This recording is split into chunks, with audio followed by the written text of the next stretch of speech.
નજરે પડે છે તે આપણા મોટા બેન પૂજ્ય હીરા લક્ષ્મીબેન શેઠ, જેઓનો જન્મ ઓસમ ડુંગરની તળેટીમાં આવેલ પાટણવાવમાં સન 1915માં થયેલ. મોટા બહેનનું કુટુંબ ગાંધી વિચારધારાને વરેલ હતું. સ્ત્રી શિક્ષણ, સ્ત્રી સ્વતંત્રતા તેમને ગળથુથીમાં જ મળેલા હતા. સાદગી, વિનય, વિવેક, નમ્રતા, ધીરજ જેવા ગુણો તેમને તેમના કાકા ગુલાબ કાકા પાસેથી મળે. શ્રી કાંતાશ્રી વિકાસ ગૃહ પ્રાથમિક શાળાની મુલાકાતે જઈ રહેલા પૂજ્ય મોટા બહેન શ્રી હીરાબેન શેઠ. નમસ્તે મોટા બેન.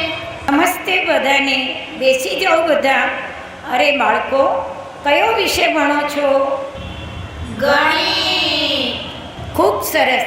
તમે જાણો છો, ભણીને આગળ આપશો તો સમાજમાં તમારા માતા પિતાનું નામ રોશન કરશો અને ઉચ્ચ પદવી મેળવી સમાજને મદદરૂપ થઈ શકશો.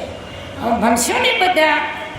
હા મોટા બેન, ભણશું જ. પ્રાથમિક શાળાની દીકરીઓના અભ્યાસ વિશે જાણકારી મેળવવા તેઓ અગાઉથી કોઈ પણ જાણકારી આપ્યા વગર જ શ્રી કાંતાશ્રી વિકાસ ગૃહ પ્રાથમિક શાળાની મુલાકાતે આ રીતે જતા અને દીકરીઓને મળી તેમની સાથે વાતો કરી તેમને અભ્યાસ બાબતે જરૂરી સલાહ સૂચન આપતા. આ સમયે તેઓ એક વડીલ વ્યક્તિની છત્રછાયાનો અનુભવ કરાવતા. આવું મોટા બેન? આવો. મોટા બહેન, એક વાલીને લઈને આવી છું. મેં ઘણું સમજાવ્યા છતાં તે પોતાની દીકરીને આગળ ભણાવવા નથી ઈચ્છતા. વારંવાર એક જ વાત કરે છે, એનું નામ કાઢી દો. મોકલો વાલીને મારી પાસે. આવો બોન. હા આવો, બેસો. તું મારી પાસે આવો અહીં. નમસ્તે બોન. કેમ તમે દીકરીનું ભણતર છોડાવવા ઈચ્છો છો? હું કરું બોન, કુટુંબમાં રોજ આના લીધે ઝઘડા થાય છે.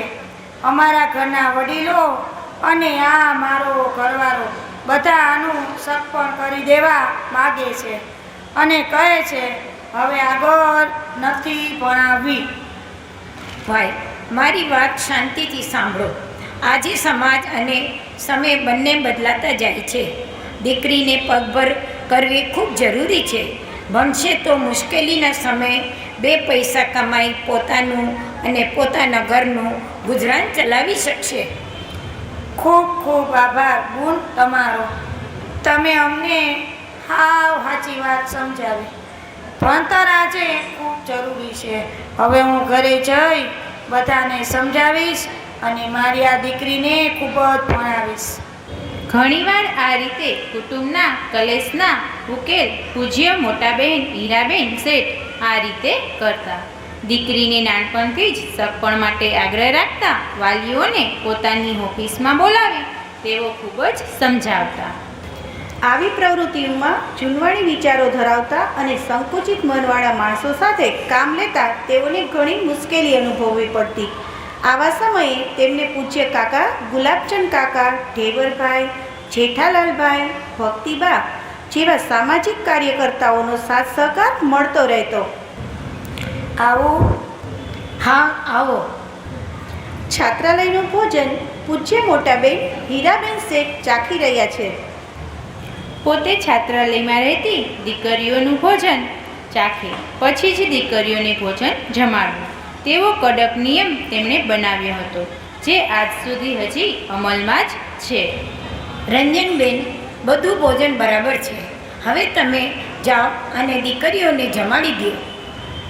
છાત્રાલય એટલે જાણે પૂછે મોટાબેન હીરાબેન શેઠનો આત્મા.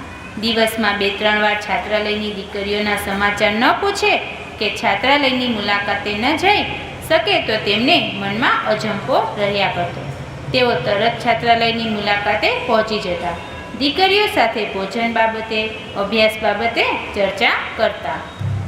ભોજનશાળામાં છાત્રાલયના ગૃહમાતા રંજનબેન સાથે પૂજ્ય મોટાબેન હીરાબેન શેઠ.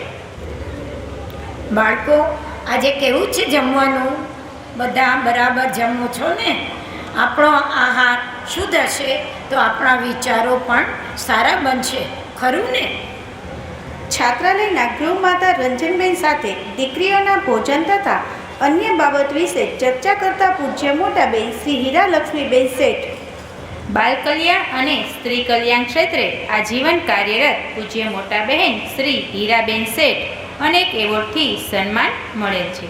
જેમ કે બાલ કલ્યાણ ક્ષેત્રે સન 1991માં રાષ્ટ્રપતિ આર વેંકટરામનના વરદ હસ્તે નેશનલ એવોર્ડ, બાલ કલ્યાણ ક્ષેત્રે પ્રવૃત્તિ બદલ સન 1984માં રાજ્યપાલ શ્રી રામકૃષ્ણ ત્રિવેદીના હસ્તે રાજ્ય પારિતોષિક, સન 1990માં મહિલા સુરક્ષા ક્ષેત્રે શ્રેષ્ઠ કામગીરી બદલ રાજ્ય પુરસ્કાર, નારી સમાજ સેવાનો વર્ષ 1991નો શ્રી ચંપાબહેન ગોંધિયા એવોર્ડ, સમાજ સેવા ક્ષેત્રે ઉત્કૃષ્ટ પ્રદાન બદલ 1995માં ઢેબરભાઈ પુણ્ય સ્મૃતિ પારિતોષિક, રાજકોટ રત્ન એવોર્ડ વગેરે એવોર્ડથી સન્માનિત કરેલ છે.